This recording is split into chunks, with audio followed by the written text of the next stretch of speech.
So here is Jocko pretending he's president of the United States.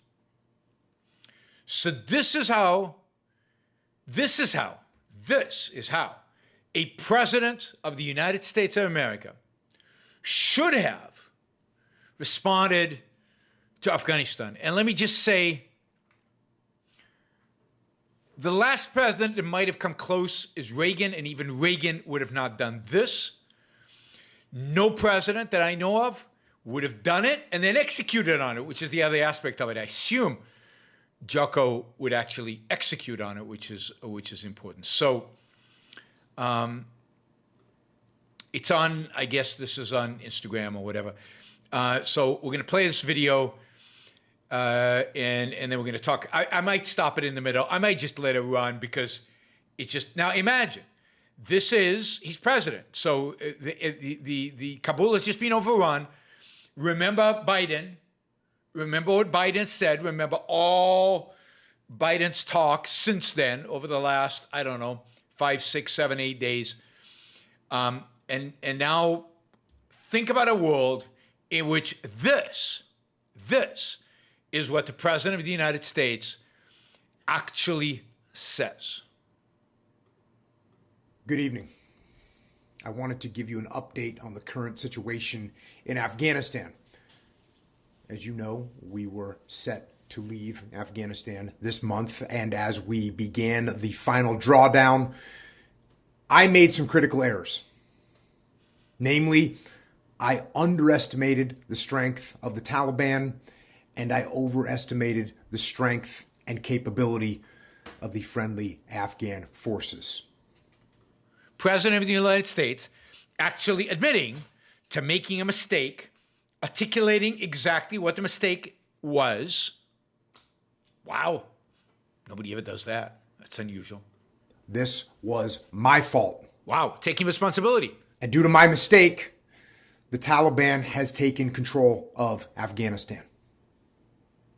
There are reports now that ISIS and Al-Qaeda are working alongside them. Unfortunately, there are tens of thousands of Americans on the ground there, as well as friends and allies of America on the ground. And these people, Americans and our allies, are all stranded. And that is my fault. Can you just imagine? And that is my fault? It never happened. But they will not be stranded for long. In the next 48 hours, America will be in control of most major airports in Afghanistan. Yes. Any resistance we meet from the Taliban or otherwise when we seize these airports will be destroyed completely and without mercy. Yes. From those airports, we will conduct rapid strike rescue missions until we have recovered and evacuated all our citizens, allies, and friends. Yes. Any person that interferes with these operations will be killed. We will also recover or destroy all aircraft, vehicles, weapons, and sensitive equipment that we left behind. Yes. Any person utilizing, guarding, or located in close proximity to these weapons or equipment will be killed. Once we have evacuated all friendly personnel and recovered or destroyed the weapons and equipment left behind, we will depart Afghanistan. But we will continue to monitor everything that happens in Afghanistan through our ground and airborne surveillance equipment. Terrorist training camps or activity will be targeted and destroyed. Gross violations of human rights will be stopped through overwhelming force.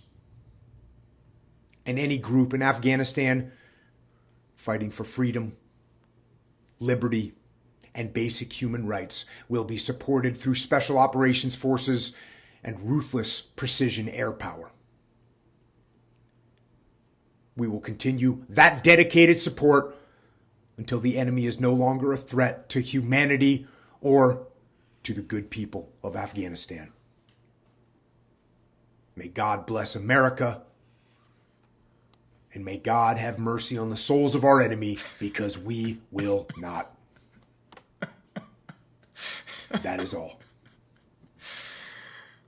Oh, God, I love that.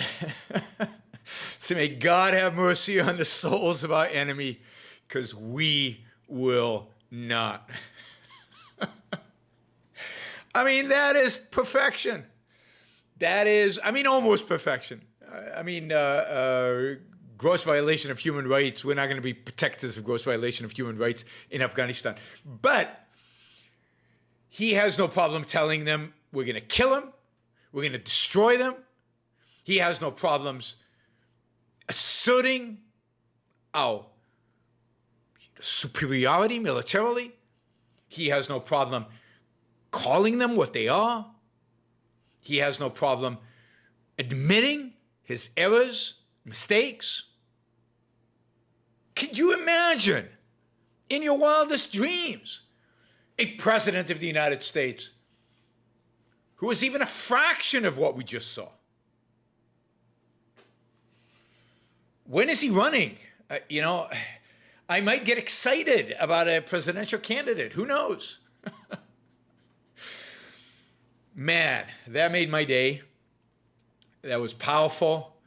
It was correct, 95% of it. It was, it's almost like he's read my Just War Theory book.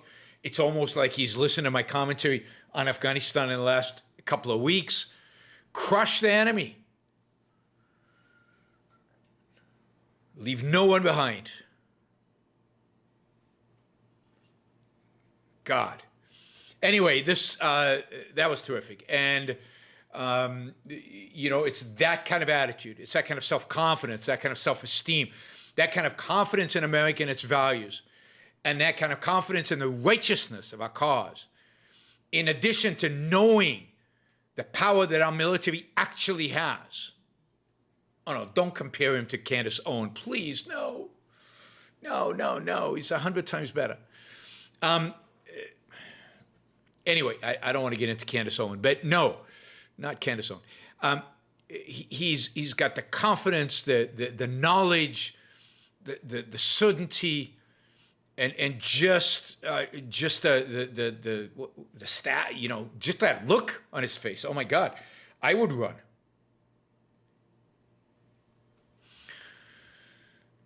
Yes, the Taliban were shaking their boots. There's no question about that.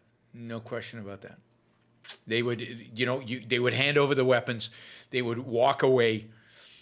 You know, they would, at first they wouldn't believe you, but then when you did it, they would fold very, very quickly.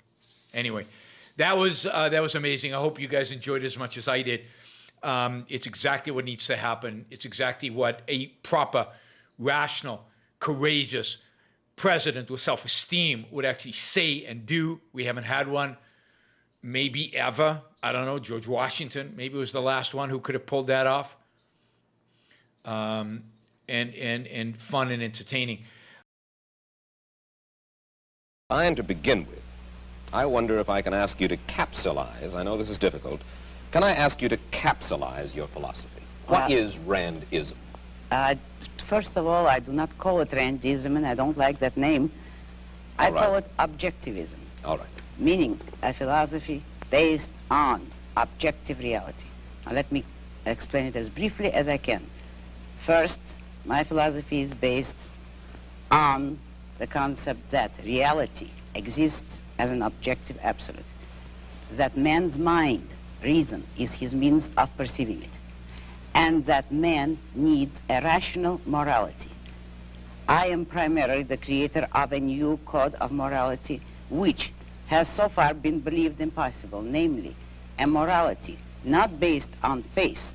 On faith? Not on faith, not on arbitrary whim, not on emotion, not on arbitrary edict, mystical or social, but on reason, a morality which can be proved by means of logic, which can be demonstrated to be true and necessary. All right, all right. Now, may I define what my morality is? All right. Because this is merely an introduction. My morality is based on man's life as a standard of value.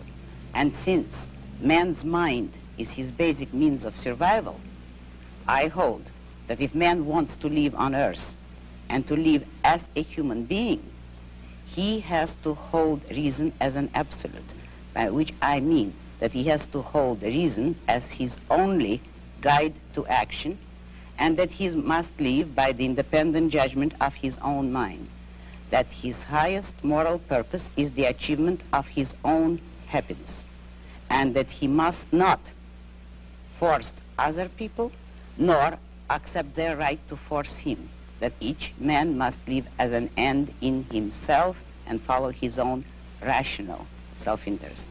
May I? All right, before we go on, reminder, please like the show. We've got 163 live listeners right now, 30 likes. That should be at least 100. I figure at least 100 of you actually like the show. Maybe there are like 60 of the Matthews out there who hate it. But at least the people who are liking it, you know, I want to see a thumbs up. There you go.